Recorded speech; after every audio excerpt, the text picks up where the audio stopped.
boy, oh boy, oh boy, he just keeps getting in trouble, right? Like, it's like, this guy can't do anything right. Poor Donald Trump goes in, tries to talk to a group of black journalists, and, well, let's just say it didn't go well. We're going to talk about that. We're going to talk about Nicolas Maduro versus Elon Musk.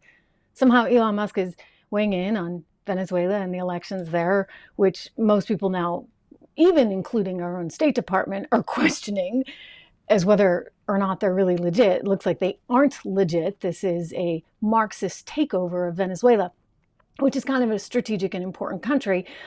Anyway, there's kind of this just funny clip that I want to show you. And the fight is brewing and heating up between Elon and Nicolas Maduro. So we're going to talk about that.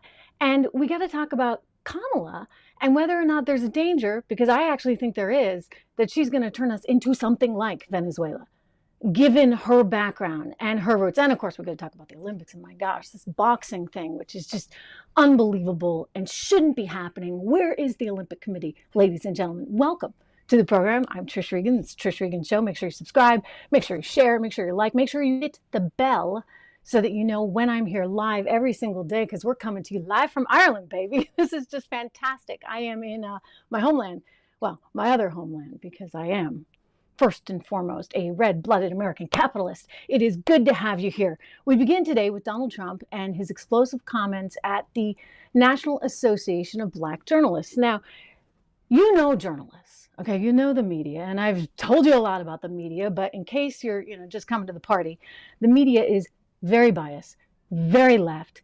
And then when you talk about sort of the African-American community or minority community within journalism itself, it tends to be overwhelmingly, and not fully, right? Because there's some wonderful conservatives in the community, but knowing that this particular community, being journalists, being part of the media, tend to be very left. And then when you look at the minority community within there, it tends to be extremely left. So by going to the National Association of Black Journalists event, Donald Trump is effectively walking straight into the lion's den. I mean, he's going right in for the kill. And by the way, the first question he got was pretty explosive. We're going to talk about this. I mean, I give him some credit for going in there to begin with, but this wasn't exactly pleasant, right? This is kind of hostile territory. Let's watch this together and we can talk about it on the other side. Let's cue this up. I want to start by addressing the elephant in the room, sir. A lot of people did not think it was appropriate for you to be here today. You have pushed false claims about some of your rivals, from Nikki Haley to former President Barack Obama, saying that they were not born in the United States, which is not true. You have told 4 congresswomen of color who were American citizens to go back to where they came from. You have used words like animal and rabid to describe black district attorneys. You've attacked black journalists, calling them a loser, saying the questions that they ask are, quote, stupid and racist. You've had dinner with a white supremacist at your Mar-a-Lago resort. So my question, sir, now that you are asking black supporters to vote for you, why should black voters trust you after you have used language like that? Well, first of all, I don't think I've ever been asked a question in such a horrible manner. First question. You don't even say, hello, how are you? Are you with ABC? Because I think they're a fake news network, a terrible network. And I think it's disgraceful that I came here in good spirit. I love the black population of this country. I've done so much for the black population of this country, including employment, including opportunity zones with Senator Tim Scott of South Carolina, which is one of the greatest programs ever for black workers and black entrepreneurs. I've done so much, and and I say this, historically black colleges and universities were out of money, they were stone cold broke, and I saved them and I gave them long-term financing, and nobody else was doing it. I think it's a very rude introduction. I don't know exactly why you would do something like that. And let me go a step further. I was invited here, and I was told my opponent, whether it was Biden or Kamala, I was told my opponent was going to be here. It turned out my opponent isn't here. You invited me under false pretense. And then you said, you can't do it with Zoom. Well, where's Zoom? She's going to do it with Zoom, and she's not coming. And then you were half an hour late, just so we understand. I have too much respect for you to be late. they couldn't get their equipment working or something Mr. was President, wrong. I would love I think if you it's can a answer the very question nasty on your rhetoric question. and why you I have believe that answered black the voters question. should trust you with another I 4 have years. been the best president for the black population since Abraham Lincoln. That's my answer. Better than President Johnson, who signed the answer. Voting Rights Act? And for you to start off a question and answer period, especially when you're 35 minutes late because you couldn't get your equipment to work in such a hostile manner, I think it's a disgrace. Okay. So, yes, he went into the lion's den, right? He's going into totally hostile territory. But I give him credit for it.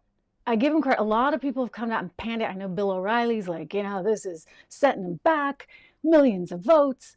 Look, he's going where other people are not going to go. Kamala Harris didn't even go there, right? Kamala Harris didn't show up there. He showed up there. So let's start with that. The other thing I would say is, I get it, right? Like sometimes the je ne sais quoi, we'll leave it at that, gets a little challenging, and he just comes right out, right? And flat out says it. Like, I'm the best. Here's the thing. He actually has some merit to what he's saying in terms, especially when it comes to the economic challenges that many in the black community were facing. I would actually argue that economically speaking, and you don't need to take my word for it, go and look at all the statistics. What you actually see is that wages for black Americans improved dramatically under Donald Trump. I mean, not under Barack Obama, but under Donald Trump. In fact, wages overall for middle-income Americans improved dramatically under his economy. And I think that's a credit to his policies. But he's frustrated, right? Because he's like, wait a second, like, why don't I get any credit here? Well, you're not going to get any credit because it's the media. And then on top of that, it's the National Association of Black Journalists. And, well, they're not going to like you, right? So you're not going to get a love. But I give you credit, Mr. Trump, President Trump, for going in to the lion's den and at least confronting that head on. I think that more politicians need to do that. I mean, this is why he was successful. I remember I was actually in Ireland recently and reporting on both Northern and Southern Ireland and some of the challenges, economically speaking, the North has faced as a result of the ECB and the London Central Bank and the inflation that you see, et cetera. But at that time, when I was last here, he was having a rally in the Bronx. And he had all of these people. It was such a diverse audience of rally goers. And it was really actually scaring, I think, the left for the first time, because they realized he's failing, or succeeding, I should say. He's failing. I mean, Biden was failing with blacks and with young voters. And so if he couldn't lock down those demographics, well, they were going to have to get rid of them, which they did. Right? Which they did. So now everybody's all in. We're going to pile on Trump all over again. But he went there. All right. So that's a good thing. He actually went there. Now everybody's talking about whether or not Kamala Harris is really black, which just kind of cracks me up. All right. So, her dad was from Jamaica, is a professor of economics, pretty Marxist style economics. I mean, so he's sort of like a post-Keynesian guy. So that gives you some little sense of her background at Stanford. And her mom is from India. And so she hasn't had, shall we say, the traditional Black American experience. Like, if you're growing up in the inner city, like Byron Donalds, right? Our good friend Byron, who has been on the show, and I know Drew knows very well. Look, I mean, he grew up in a very different, very authentic, sort of unfortunate Black America circumstances. Now, Kamala didn't really have that. Now, I may be in trouble for saying this, but that's just sort of the reality. So he's highlighting this now, and people are suddenly talking about Kamala's background, because it turns out, yes, she's half Jamaican and half Indian.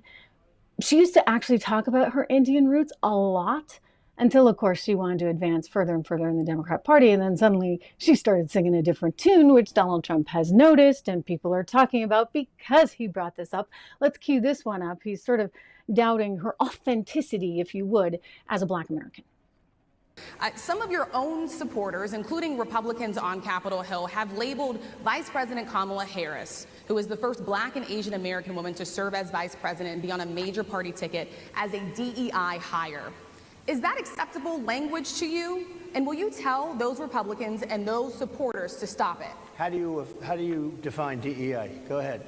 How do you define it? Diversity, equity, inclusion. Okay, yeah, go ahead. Is that what your definition? That is Give me a literally definition the then. words Would you give me a definition of DEI. that? Give me a definition of Sir, that. I'm asking you a question, No, a you very have to direct define question. it. Define it for me, if you I would. just defined it, sir. Do you believe that Vice President Kamala Harris is only on the ticket because she is a black woman? Well, I can say no. I think it's maybe a little bit different. So I've known her a long time indirectly, not directly very much. And she was always of Indian heritage, and she was only promoting Indian heritage. I didn't know she was black until a number of years ago when she happened to turn black, and now she wants to be known as black. So I don't know, is she Indian or is she black? She has always But you know identified what? as a black woman. I She went to a respect historically either black one. college. I respect either one, but she obviously doesn't, because she was Indian all the way, and then all of a sudden she made a turn, and she became a black person. Just to be clear, sir, do you believe that I think she is somebody should look into that too when you ask, continue in a very hostile, nasty tone. You know, he really doesn't like this reporter at all. At all.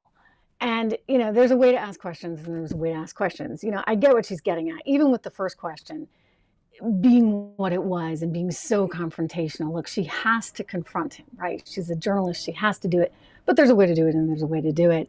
And in her case, she's just starting right out of the gate in a very confrontational, negative way. And I always believe, at least as a journalist, when I interview someone, even if they're on the other side of the aisle, the goal is not to be in an argument with them. In fact, if anything, you actually want to be somewhat nice, make them comfortable, and then they actually admit things that maybe you wouldn't have gotten otherwise. Right? I mean, and that should be part of the goal. You're trying to really have a substantive conversation with somebody so you understand their policies and how they're thinking. But you see the people on the left, they're like, boom, boom, boom, boom, boom. They don't want to hear it. They don't want to hear it. They cover their ears. It's like when they didn't want Tucker Carlson interviewing Vladimir Putin, right? They said absolutely no. By the way, great news on getting the hostages out. I mean, that's wonderful. The Wall Street Journal reporter, I'm very, very happy about that. Whelan as well is now out. So that's very good news. And I imagine the administration is going to take some victory laps. I'm not so sure that Kamala can claim any credit for that, but very good news. You consider how the same community of journalists did not want Tucker Carlson to talk to Vladimir Putin. And I'm like, wait a second, but we should hear from him, even knowing that, of course, everything that you're going to get is entirely biased. You're going to just have to start with that premise. Don't you at least want to know the talking points from the Kremlin, along with the talking points from the U.S. administration, so that you can kind of balance them out and figure out which is which and make your own decision? I mean, part of being, I think, a smart voter and American citizen right now is actually trying to find what's real, what's not, understanding all sides so you can have an informed decision. But this team there at the National Association of Black Journalism, they don't want to hear from Donald Trump. Somehow they invited him. They probably didn't think he would ever accept the invite. He did. And now they're like, oh, wait, what? And then he said a lot of things that obviously caused them to double down on their dislike of him as a person. But I'll tell you this, his policies were very fair. He tends to not be kind of one of these DEI people because he's an American capitalist, and as an American capitalist, he believes in a meritocracy that rewards everyone for hard work, not just based on your skin color or your gender or any of this nonsense that frankly doesn't actually result in more productivity. As for Kamala Harris, yes, she used to campaign on the fact that she was an Indian American. Apparently it was working for her in California. And now suddenly she's singing a different tune. I mean, let's go back. She actually did a cooking show with this actress, Mindy Kaling. And she was very proud of her Indian recipes that she shared on the show. I think we have this tape. Okay, so what we're going to cook today Okay. is an Indian recipe. Yes. Because Yes. you are Indian. Yes. Okay, and I don't know that everybody knows that. But I find that wherever I go and I see Indian people at the supermarket, on the street, everyone's like, you know Kamala Harris is Indian, right? It's like the thing we're so excited about to have you running for president. Yeah. So we're both Indian, Yes. but actually we're both South Indian. Yes. You look like the entire one half of my family. Okay, thank you. You do. I've been telling people You we're do. related already, Yeah. so this is perfect. It's basically true. Okay. It's frankly neither really here nor there, right? She's half Indian, she's half Jamaican. She's American, ultimately, at the end of the day. But it's just interesting because she's campaigning on this, I'm a Black American thing. And it's just an interesting little factoid, if you would, that this is something that she really hasn't promoted as much previously. In fact, previously, CNN did a whole big special on her, complete with a reporter who I believe was from India, on how special it was that she was Indian. Let's play this. And actually, there's an important part of the clip, which is also going to give you some insight, perhaps, into who she is and how she thinks that I want you to hear. But let's cue this one up. CNN celebrating that Kamala Harris is Indian. My mother, who raised me and my sister, was a proud woman. She was a brown woman. She was a woman with a heavy accent. And her mother, Shamla Gopalan, was also the biggest influence in Kamala Harris's life. The answer is absolutely yes, Joe. After the big announcement, Harris's sister wrote in a Twitter post, "You can't know who Kamala Harris is without knowing who our mother was." In 1958, a precocious 19-year-old Indian, Gopalan traveled thousands of miles from her home and family to pursue a doctorate in nutrition and endocrinology in America. She soon became an active civil rights crusader while studying at UC Berkeley. But once she went there, she almost felt free.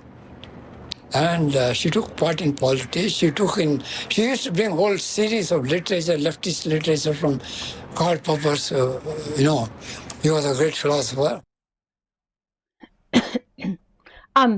Let's listen to that again. So I think this is the uncle. This is Harris's uncle, because a lot of her family lives back, of course, still in India. And he's talking about how she was a civil rights crusader at UC Berkeley. I mean, this was at a time, ladies and gentlemen, where frankly, you're a civil rights crusader in Berkeley, California, University of California, Berkeley. I think you probably are pretty left, like pretty radical. She's got a reputation now for being pretty radical. Well, her mom, I guess, was pretty radical. Let's listen to that again. Was. In 1958, a precocious 19-year-old Indian, Gopalan traveled thousands of miles from her home and family to pursue a doctorate in nutrition and endocrinology in America. She soon became an active civil rights crusader while studying at UC Berkeley. But once she went there, she almost felt free. And she took part in politics. She used to bring a whole series of literature, leftist literature from Karl Popper's. Okay, so she's bringing home leftist literature. That's what he's telling you. She's bringing home leftist literature.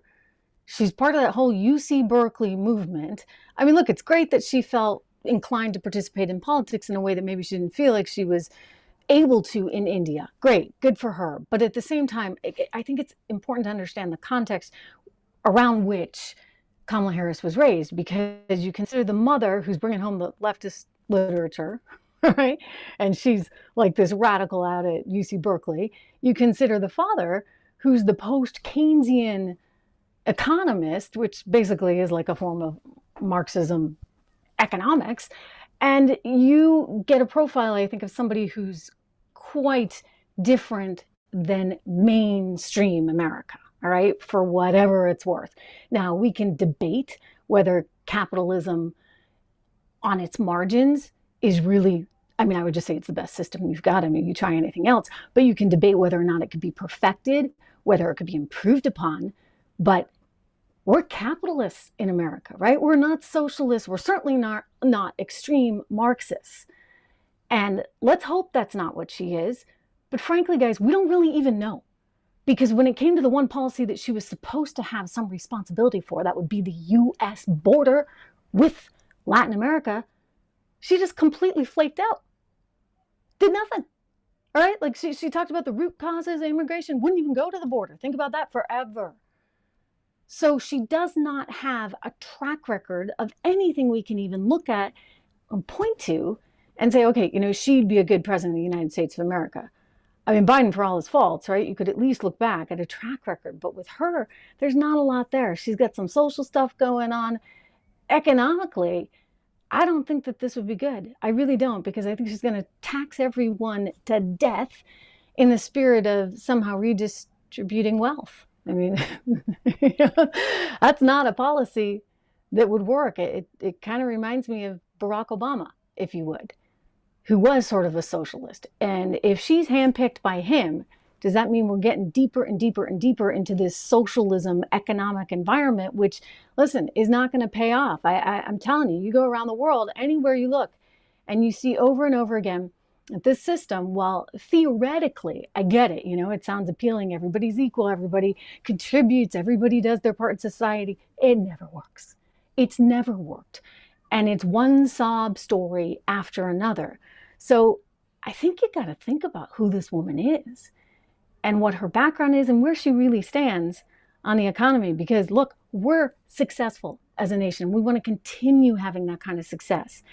It means you can't just open up the border and bring everyone in.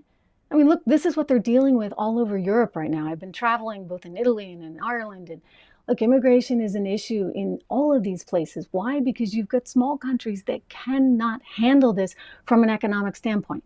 Sure, there's some magnanimous people, very altruistic people in all of these places, including in the United States of America. We want to do the right thing. We want to help. But can we? I mean, at some point, the system fundamentally cannot support what you're asking of it. And that's where the realism kicks in. And I don't think Kamala Harris is really a realist, except when it comes to her own political career. And then she's a little all too real. But we've seen over and over again throughout the world that this socialist Marxist system, it just does not work. Ultimately, it creates a lot of power for those that are in control and are on the top. The latest and greatest example being, of course, Venezuela. Venezuela, ladies and gentlemen, where Nicolas Maduro is declaring that he just won the latest election, even though nobody believes that. Like, nobody believes that. So Maria Corina Machado, who is a very sort of outspoken, very strong woman, conservative woman who's been leading the opposition against Maduro for years now, and really had hoped to become the first female president of Venezuela. She's absolutely fantastic, a total dynamo. She's been on the show. I really, really like her a lot. And she has great ideas for how to get Venezuela back on track. Well, he wouldn't let her run. Somehow they came up with a whole bunch of nothing so that she could not run in that election. And so another guy ran with her blessing and backing. And Maria Corina Machado, she's a really smart woman. She actually put together a system so that she could track all of the votes that were coming in, right, via the exit polls. What did they discover? They discovered that there's no way in HELL that Nicolas Maduro ever could have won this thing. And yet he's declaring this landslide victory. And not just by like a little bit, but by a lot. So everybody now is saying, oh, wait a second. I mean, even Antony Blinken, he's over in Japan, he's like having to weigh in on the Venezuelan election. He's like, well, wait a second, hold on here. And so this is, in my estimation, one of the dangers of this Marxist style mentality where it's you win at all costs, right? Because very quickly, very soon, it becomes that kind of dictatorship, which we've seen in so many countries that have employed this kind of economic theory. So down in Venezuela, you get Nicolas Maduro saying, oh, no, I won. In fact, I'm going to come out with the proof. Well, that'll be interesting. That'll be really interesting. I'm sure the voting machine company that's involved in tons of litigation here in the U.S. is just going to love that one, right? Not a great look for them. We'll see what actually materializes. Again, I think I'm going to go with Maria Corina Machado's information and trust that a little bit more, shall we say, than the Marxist socialist dictator down in Venezuela. It's a shame because this is a country, Venezuela, that we should have a terrific relationship with. After all, they're sitting on the world's biggest source of oil outside of the Middle East. You got to go to Saudi Arabia to even find anything close to what they've got in what's known as the Orinoco region in Venezuela. I've traveled there. I've seen it firsthand. I mean, this is a very oil-rich area. The problem is it's thick. Tar like oil. It's hard to get up out of the ground. So you need technology, a lot of American technology in order to get at this stuff. But what did Maduro do? He did what Chavez did. He kicked all the American companies out. Nobody can get at the oil. He's kind of shooting himself in the foot, but he doesn't care, right? Because he's doing well and his people are doing well. It doesn't matter what's happening to the rest of the population. I look at what's going on there and I worry about us. I worry about the United States of America because think of how quickly that country deteriorated. I mean, just over a couple of decades. In fact, I remember well, I was a young analyst at Goldman Sachs. We were actually covering Venezuela when he first came into power. And that was around 1999. So it doesn't take long. It does not take long for a country to fail. And that country went from having the highest per capita income to the lowest in Latin America. So think about that, ladies and gentlemen, when you think about whether or not we're going to get somebody like this Kamala Harris with her, sort of background in pretty extreme political and economic thought coming into the White House. That's pretty scary. So Elon Musk is weighing in on Venezuela. And funny enough, Nicolas Maduro decided to pick a fight with the guy, and Elon's firing back. It's actually kind of a funny exchange. I think in some ways it elevates Nicolas Maduro in the, maybe he's getting a few more Twitter followers out of it. But anyway, Elon's kind of taking him on, and he's very much in the Machado camp, doesn't believe, like myself, that Nicolas Maduro actually won this thing. And so he's been firing some things off on Twitter, and Maduro's a little angry. Let's take a look at this clip.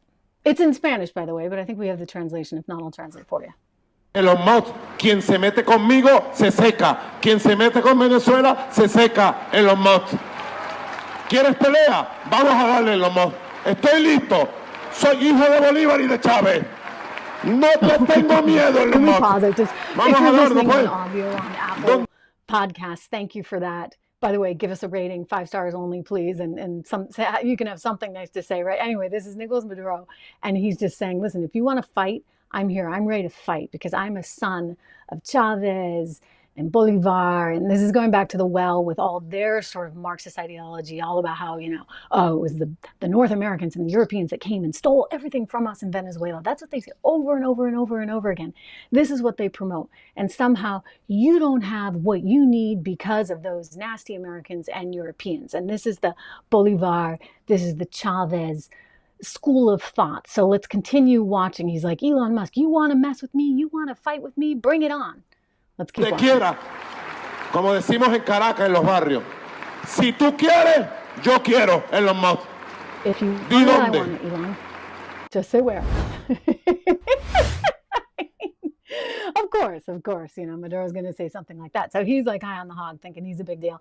Well, he's challenging Elon here to a fight, and he did this on national television, to which Elon Musk wrote back, I accept. Well, I'm just betting that Elon's in slightly better shape than Nicolas Maduro. I don't know, maybe he's been on the special sauce lately because he's actually thinned down a little bit. He was kind of getting bigger and bigger. There was, I remember, was it Nicolas Maduro or was it Chavez? They had some picture of one of these guys eating a big giant steak out in a restaurant while everybody was starving. I think it was Maduro. Anyway, I'm going to be willing to put money on that one. And I'm thinking Elon Musk is going to come out ahead. What do you guys think? What do you think? I mean, look, here's the reality. That country is in a bad state because it has bad leaders. And so you need to think about how elections have consequences. Policy matters. And I realize, the personality, this, that, and the other often is very attractive and very alluring, but you've got to actually think about the policies themselves. I mean, this was the problem we had with Biden, right? The guy sat in his basement, hung out in his basement, did a few scripted interviews, and they were scripted, right? That's what we've learned. His team gave all the reporters the questions. So he did these scripted interviews. He had a teleprompter. He read the teleprompter. And he didn't have a whole lot going on upstairs. Now, the plus is maybe he didn't have a whole lot going on upstairs. So maybe he couldn't do the damage that somebody at Kamala could. I don't think she's got a lot going on upstairs either. But the problem with Kamala is, again, going back to sort of this Marxism ideology that she at least was raised around. And we don't have enough knowledge of where she stands on serious issues like the economy to truly judge her. I think it's a very dangerous thing to put somebody into the Oval Office that doesn't have a background in economics and business, etc. The closest thing she's got, right, is Daddy, who I don't think really had as big a role in her upbringing as the mother herself. Anyway, none of this is good because we do not want to be Venezuela. Can I say that over and over and over again? We do not want to be Venezuela. And I think there's real risk. I really do. And I think that Elon Musk understands this. I think a lot of people understand this. You have only to look 2.5 hours from the coast of Florida to understand just exactly how serious elections are and the consequences they can have. Because, sometimes these people get in and they never want to get out. Kamala, we don't have a lot of information on in terms of how she might think about the economy. We know that she's kind of all for open borders and didn't appreciate becoming the border czar. In fact, she refuses to admit that she actually was the border czar.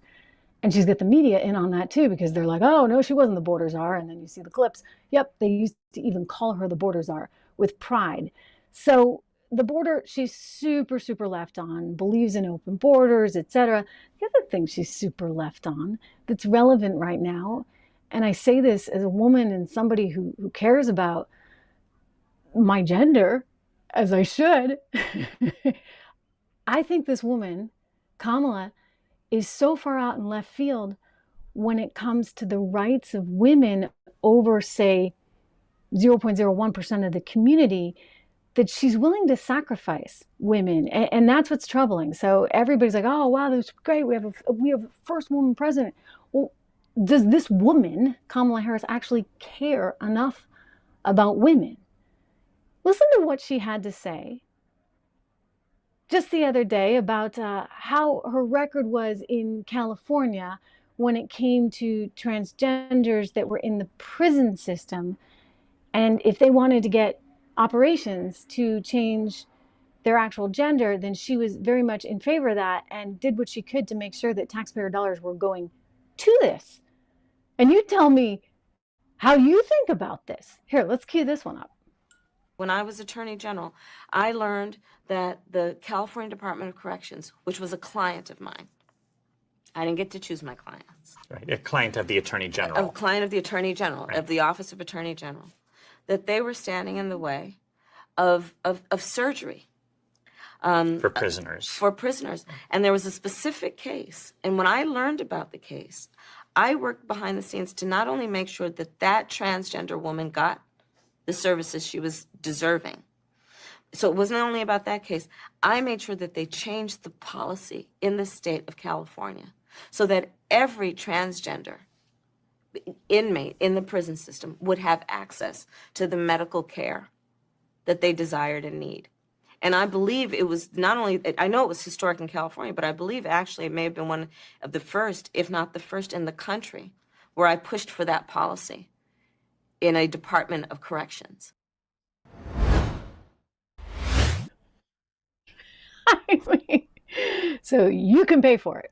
I mean, this is not somebody, in my estimation, who's really putting women and girls first. She's putting her political career first. And I think it's bad politics, but that's just me. I mean, I think that if you actually have women wake up to this realization that they're actually becoming second-class citizens pretty darn fast because of this effort to promote men over women. I mean, you look at the Olympic situation that's going on, and we'll get to that in the boxing ring, but someone's actually going to think about the well-being of girls and women.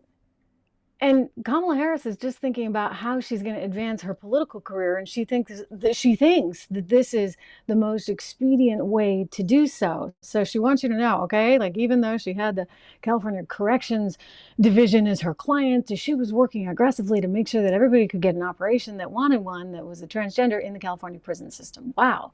Okay, so we're glad our money's going to great places. Forget about education. Forget about helping people really, really, really in need. We're going to go to the 0.01%, which apparently is increasingly becoming like 0.05%, right?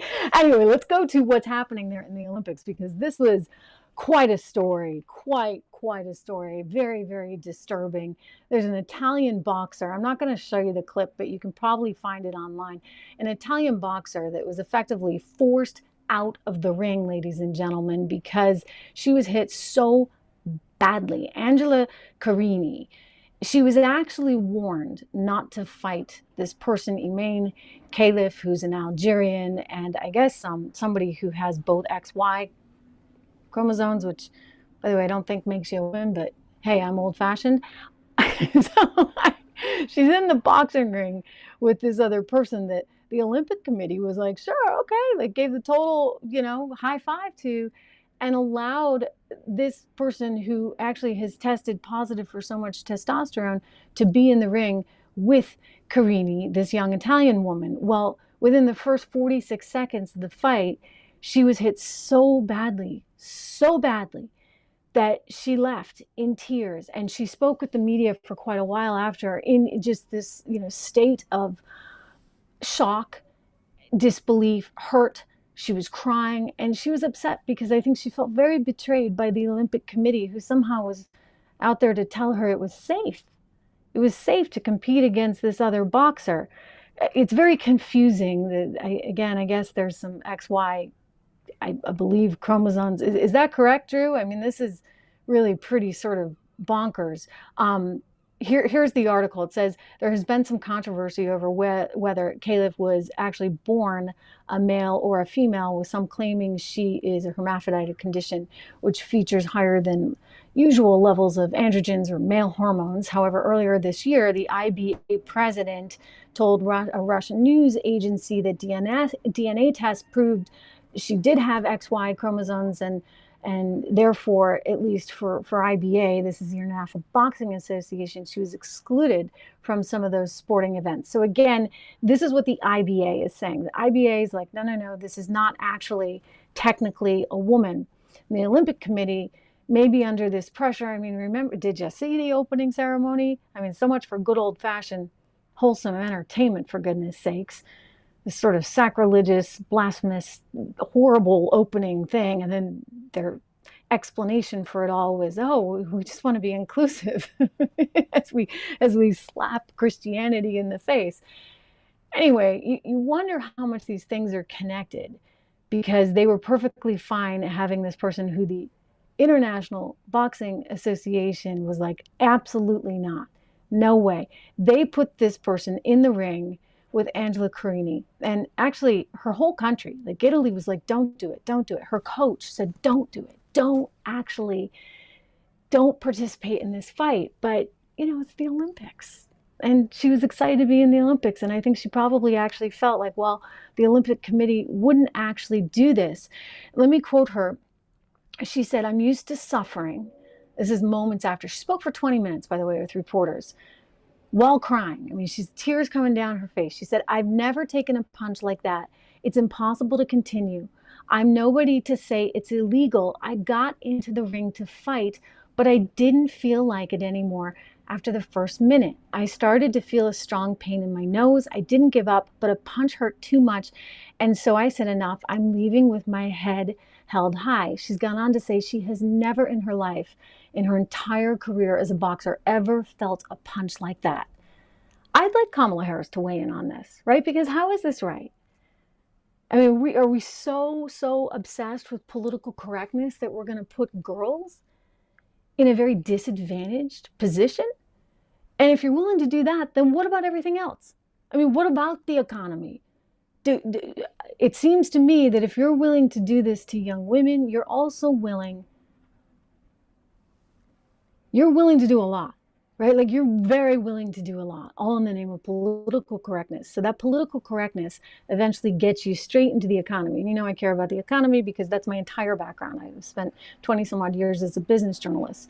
And I'm very worried that this team that wants to get in there, and hey, look, I mean, the vetting process is very slim. We don't have a lot of time. We know that she's got a terrible laugh, that she speaks in kind of a word salad arrangement, and that she had a very, very sort of liberal upbringing with parents who had very different philosophies, and I would say are sort of what you would consider mainstream America, but we don't know much more than that. So what happens to the U.S. economy with somebody who might have a real socialist style mentality coming in? What happens to your money, to your future?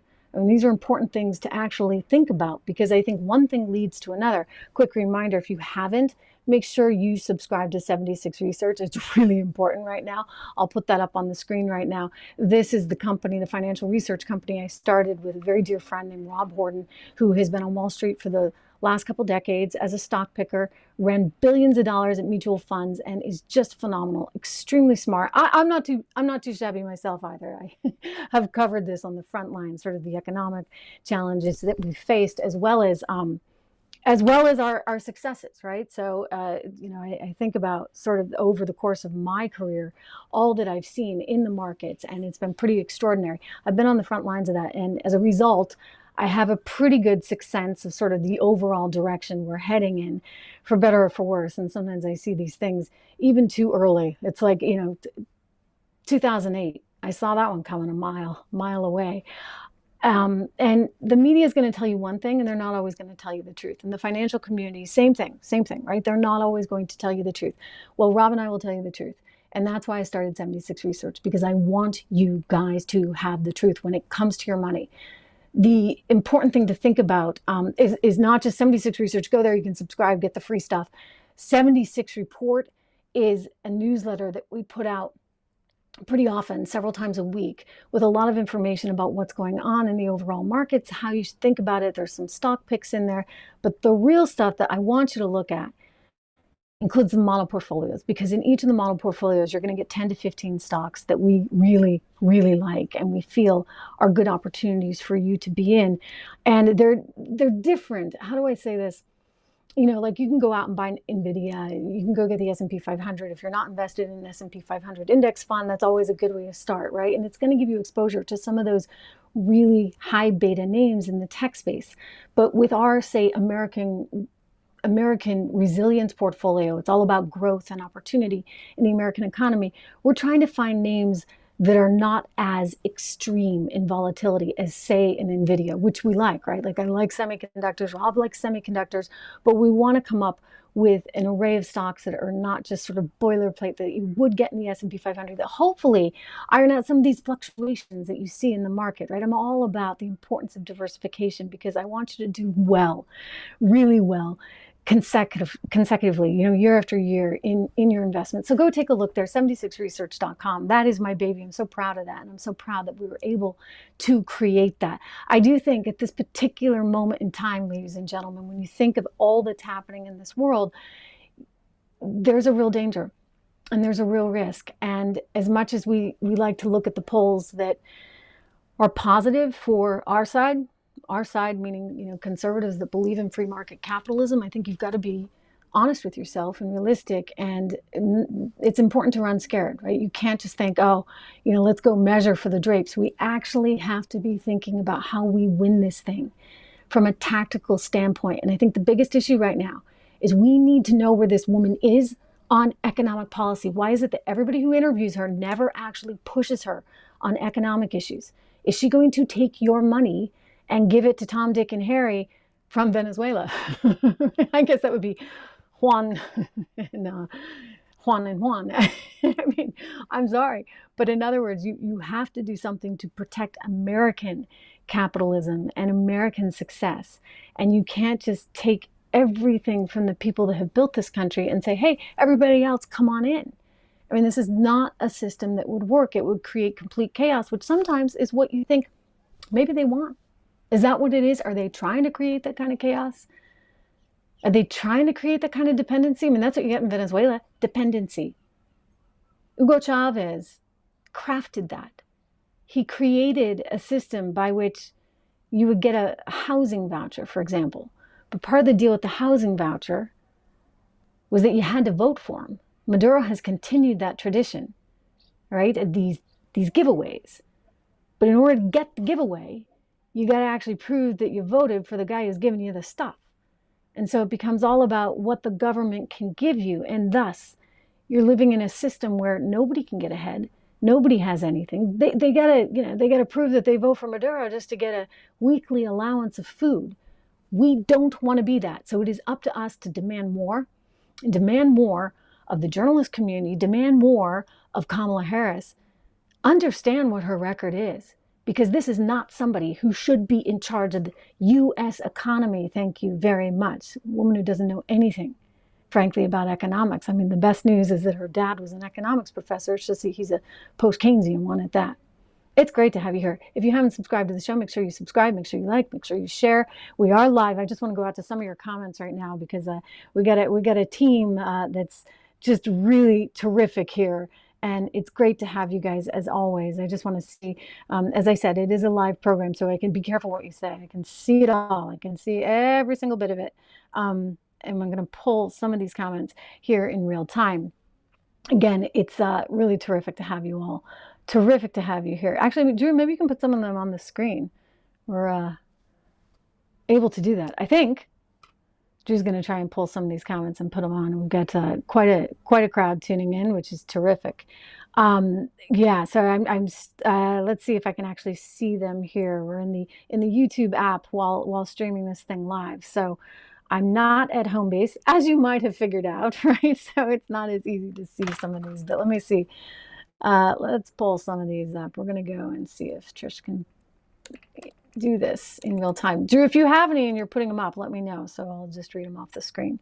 In the meantime, taking a look here in real time at some of the comments. What do we see here? Like I said, be careful, be careful, be careful. Hopefully all the audio is coming through and you can see and hear me as well as always. Okay, here, yeah, I am able to get some of the live ones up, I think. Let's see how good our internet signal is. Voila. Okay.